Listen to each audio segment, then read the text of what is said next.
अवधूत चिंतन श्री गुरुदेव दत्त। मेटू बैठा गुरुपद पार, ચિંતા અબ કાહે। મિત્રો, દરેકને લાઈફની અંદર હંમેશા એક પ્રશ્ન સતાવતો હોય છે કે હું મારા જીવનની અંદર મારા આત્મ ધ્યેય તરફ જઈ રહ્યો છું કે નથી જઈ રહ્યો। ભક્તિના અલગ અલગ માર્ગ છે, સાધનાના અલગ અલગ માર્ગ છે, સેવાના અલગ અલગ માર્ગ છે। હું જે કહી રહ્યો છું, જે માર્ગ પર જઈ રહ્યો છું, શું એ મને મારા આત્મા આનંદ તરફ લઈ જશે, આત્મ અનુભૂતિ તરફ લઈ જશે। આત્મ સાક્ષાત્કાર જે બહુ મોટો વર્ડ છે બધાની દ્રષ્ટિએ, જે મોટા મોટા સાધુ સંતો અને સાધકોના જીવનની અંદર હંમેશા એક ક્વેશ્ચન માર્ક રહેતો હોય છે કે શું પરમાત્મા મને સરળતાથી મળશે।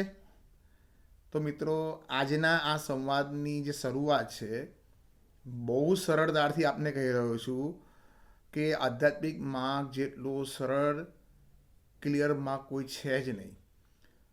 બધા લોકો બહુ કન્ફ્યુઝન ક્રિએટ કરી રહ્યા છે કે એની અંદર આ કરવું પડશે, આ કરવું પડશે। કશું જ નહીં કરવું પડે। લોકો બહુ વિચારશીલ થઈ ગયા છે, બહુ આઈક્યુ લેવલ પર વિચારીને પોતાના જીવનની અંદર એટલું મોટું હાવ ઊભું કર્યું છે કે પરમાત્મા સાથેનું મિલન એટલું બધું અઘરું બનાવી દીધું છે કે જેના લીધે જે વસ્તુ કશું ન કરતાં મળી જાય એવી છે, એના માટે એટલું બધું કાર્યભાર આપી દેવામાં આવ્યો છે, એટલી બધી ઓવર થિંકિંગ પ્રોસેસ આપી દેવામાં આવ્યો છે કે જેનાથી પરમાત્મા જે રગે રગની અંદર છે, જે શ્વાસે શ્વાસમાં છે, એના નજદીક હોવા છતાં પણ આપણે એને દૂર અનુભવ્યા છે। તો શું કરવું? બહુ સરળતાથી તમને કહ્યું શું કરવું આના માટે? કશું જ કરવાની જરૂર નથી। હું તમને એકદમ ઇઝી વે પર શેરિંગ કરવા માગું છું કે પરમાત્મા કેવી રીતે તમારી સાથે છે એની અનુભૂતિ થવા માંડશે તમને। તો એના સ્ટેપ છે। તો પહેલાં પહેલો આ જે સ્ટેપ છે પરમાત્મા માટે છે એવું નથી। આ સ્ટેપ તમારા સંસારિક જીવનની અંદર, આધ્યાત્મિક જીવનની અંદર, બધાની અંદર કોમન છે। એક વ્યક્તિ, સામાન્ય વ્યક્તિ મેરેજ પણ કરે છે તો આ સ્ટેપ પર જાય છે। તો પહેલી શરૂઆત શું છે? તો પહેલાં પહેલું આધ્યાત્મિકતા હોય કે ભૌતિકવાદ હોય, સંવાદ। મિત્રો, સંવાદથી લઈને સ્વ સાક્ષાત્કાર, પરમાત્મા સાક્ષાત્કાર, આત્મ સાક્ષાત્કાર સુધીની જ ભૂમિકા છે। એનું પહેલું સ્ટેપ છે સંવાદ। આપણે સંવાદ જ નથી કરતા મિત્રો। આપણે સંવાદ નથી કરતા એટલા માટે જ પરમાત્માની સાથેનું એક સગ પણ નથી બનતું। તો પહેલું છે સંવાદ। ત્યાર પછીની ભૂમિકા આવે છે સગપણ, એટલે કે સંબંધ, પરમાત્મા સાથે કે કોઈ વ્યક્તિ સાથેનો સંબંધ। આ સંબંધની ગાઢતા, એકદમ ગાઢ સંબંધ જ્યારે બને છે, ત્યાર પછી ધીરે ધીરે સમજણ આવે છે એના માટે, એ વ્યક્તિ માટે, એ પર્સન માટે, સદગુરુ માટે, બધા માટે સગપણની સ્ટ્રોંગનેસ એક સમજણ ક્રિએટ કરે છે કે આ વ્યક્તિ માટેનો ભાવ જનરેટ થાય છે કે ના, આ વ્યક્તિની અંદર આ વસ્તુ બહુ સરસ છે। એક પાક્કી સમજણ પેદા થાય છે અને એ સમજણ જેમ જેમ જેમ જેમ જેમ આગળ વધે છે એનાથી સમર્પણ આવે છે। સમર્પણ એવું નથી કે કોઈ ઇન્જેક્શન માર્યું ને સમર્પણ આવી ગયું। સમર્પણ આવી જ ના શકે। સમર્પણ સમજણ વગર આવી જ ના શકે। અને સમર્પણ પછીનું સ્ટેજ આવે છે સ્મરણ। વ્યક્તિ જ્યારે 100% સમર્પિત થાય છે સદગુરુ પ્રત્યે, કોઈ વ્યક્તિ પ્રત્યે, ત્યાર પછી જ એને યાદ આવવાનું ચાલુ થાય છે, એની યાદ સતાવે છે। એને કહેવાય સ્મરણ। 24 કલાક એનું ને એનું સ્મરણ ચાલુ ને ચાલુ રહેશે। શું કરતા હશે? પત્ની જ્યારે સમર્પિત થઈ જાય તો પતિ માટે વિચારતી હશે કે એ શું કરતા હશે, એમને ખાધું હશે કે નહીં, એ જમ્યા હશે કે નહીં, એ કોઈ વસ્તુ એને મળતી હશે કે નહીં। એક સર્વસામાન્ય વાત કરીએ આપણે તો એ ક્યારે આવે? જ્યારે સમર્પણ થાય ને કોઈ વ્યક્તિ પ્રત્યે। એવું સદગુરુ પ્રત્યે સમર્પણ, જ્યારે સદગુરુ પ્રત્યે સમર્પણ થાય તો અંદરથી એના વિશે 24 કલાક સ્મરણ થયા કરે એનું। શું કરતા હશે? ચિંતા ના કહી શકાય, એને પ્રેમ કહી શકાય। સમર્પણની એકદમ એક્સ્ટ્રીમ લેવલ છે એ પ્રેમ છે. જ્યારે સમર્પણની શરૂઆત થાય, સમર્પણથી જ્યારે સ્મરણ ચાલુ થાય, તો સ્મરણ જ્યારે સ્ટાર્ટ થાય તો શું કરે વ્યક્તિ? તો સમર્પણ એટલે કે પરમાત્મા સદગુરુ પ્રત્યેને સેન્ટરમાં રાખીને વ્યક્તિ પછી સેવા ચાલુ કરે, સાધના ચાલુ કરે, સંકીર્તન ચાલુ કરે, જેને જે ભાવ હોય પરમાત્માને યાદ કરી કરીને જે પણ કરવામાં આવે એ તમે એને સાધના કહી શકો, સેવા કહી શકો, સંકીર્તન કહી શકો. એના ગુણગાન ગાઓ તો સંકીર્તન છે. એનું સ્મરણ કરતાં કરતાં કોઈ કાર્ય કરો, હા, તો એ બની જાય છે સેવા. અને એનું સ્મરણ કરતાં કરતાં કરતાં જ્યારે પોતાનામાં જતા રહો છો એ સાધના છે. ખાલી સ્મરણ ભૂલવાનું નથી, એનું સ્મરણ 24 કલાક રહેવું જોઈએ. એના માટે પછી તમે જે કરો એ ચાલે. એને ધ્યાનમાં રાખીને જે પણ ક્રિયા કરવામાં આવે છે એને અલગ અલગ નામ વ્યક્તિઓ આપે છે. અને આવું કરતાં કરતાં ઓટોમેટિકલી સિદ્ધિ આવવા માંડે છે. સિદ્ધિ બાય પ્રોડક્ટ છે, પણ આ પ્રોસેસ છે.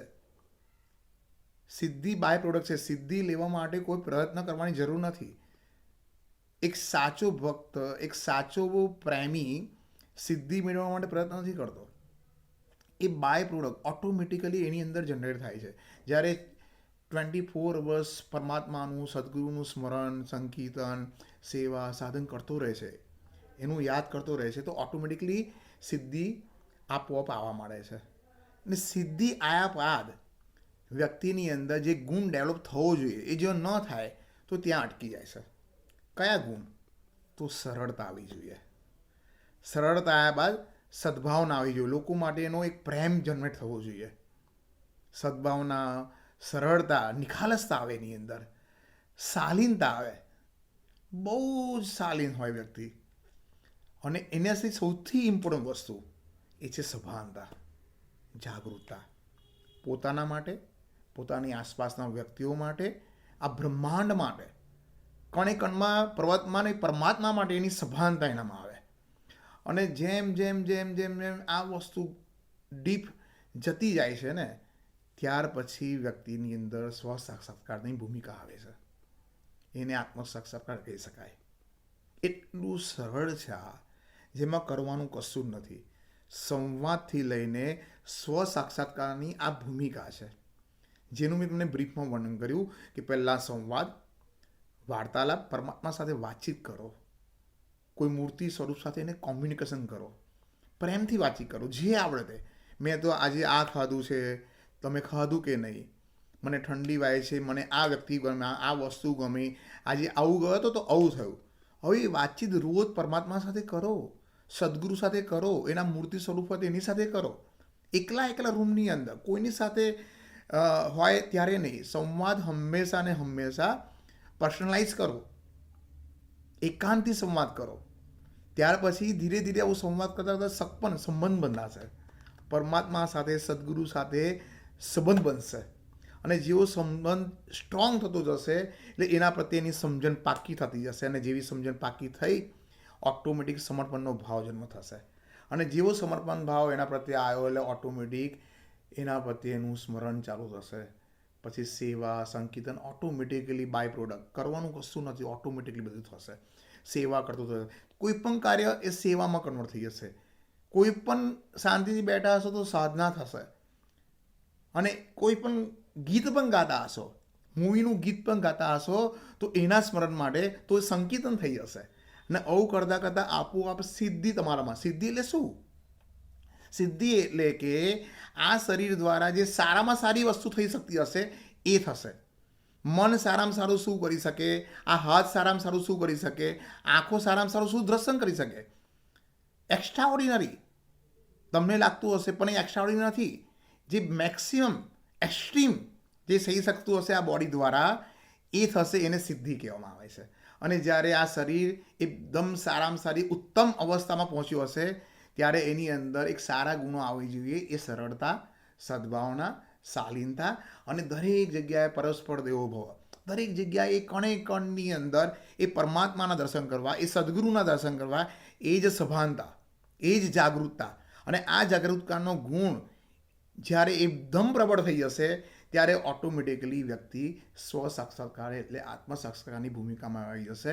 એ કોઈ વિશેષ નથી, એ આપનો અધિકાર છે. અને એ પોતાની વિશે જાણવું, પોતાની આત્મા વિશે જાણવું એ આપણા શરીરનો આ જન્મનો અધિકાર છે અને એ આપણે લેવું જ જોઈએ. આના માટે તમારે કોઈ જ પ્રકારની લાયકાતની જરૂર નથી. ખાલી ને ખાલી તમારાની અંદર સંવાદથી સંવાદ કરીને આ સ્વ સાક્ષાત્કારની ભૂમિકાની અંદરથી એક ભાવના હોવી જોઈએ કે આ મારો અધિકાર છે. This is my right to know my own self. અને જેવું તમે આત્મ સાક્ષાત્કારની ભૂમિકા એટલે પોતાની સેલ્ફને જાણી તો પરમાત્મા સાક્ષાત્કાર ક્ષણમાં છે. તો આટલું સરળ માર્ગ છે. તો મિત્રો, આ એક બ્રીફ તમને આપ્યું છે. ત્યાર પછી નેક્સ્ટ વિડીયોની અંદર આપણે દરેક વિશે થોડું ડિટેલમાં જાણીશું. પરંતુ એક વાતનું બિલકુલ આપ દરેક વ્યક્તિ ધ્યાન રાખે કે આ માર્ગ સૌથી સરળ માર્ગ છે, જેમાં કોઈ પ્રકારે નાસીપાસ થવાની જરૂર છે જ નહીં.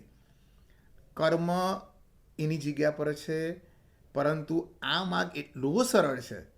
પાપ પુણ્ય, ચિત્તનું શુદ્ધિકરણ, મનનું શુદ્ધિકરણ, શરીરનું શુદ્ધિકરણ, આ બધી વસ્તુ એની જગ્યા પર કામ કરશે. પરંતુ જો તમે આ માર્ગ પર જશો, એટલું સરળતાથી તમે પરમાત્માને પામી જશો, એટલે કે પોતાની અંદર જ એને અનુભૂતિ કરવા માંગશો કે તમને એવું લાગશે કે આ તો કેટલું સરળ છે. જે રીતે એક બાળક પોતાની માને પુકારે છે અને મા તરત દોડતી દોડતી આવી જાય છે ને, તો આ પરંપરાથી, આ માર્ગથી પરમાત્મા તમારી સામે દોડતા દોડતા આવી જશે. આ મારો વિશ્વાસ છે. તો આજના અમાવસ્યાના દિવસે આપની સમક્ષ આ વિચાર મૂકતા મને એટલો બધો આનંદ થાય છે કે પરમાત્મા સાક્ષાત્કાર, આત્મ સાક્ષાત્કાર આમ થઈ જશે. બિલકુલ ચિંતા ના કરશો. બહુ સરળ છે, બહુ જ સરળ છે. પોતાના ચહેરાને અરીસામાં જોવા માટે કોઈ ક્રિયાકાંડ કરવાની જરૂર છે નહીં. આટલું જ સરળ છે આત્મ સાક્ષાત્કાર. સંવાદથી લઈને સ્વ સાક્ષાત્કારની આ ભૂમિકા છે. બસ એના પર વિશેષ પ્રકાશ નેક્સ્ટ વિડીયોમાં પાડીશું. ગુરુદેવ દત્ત.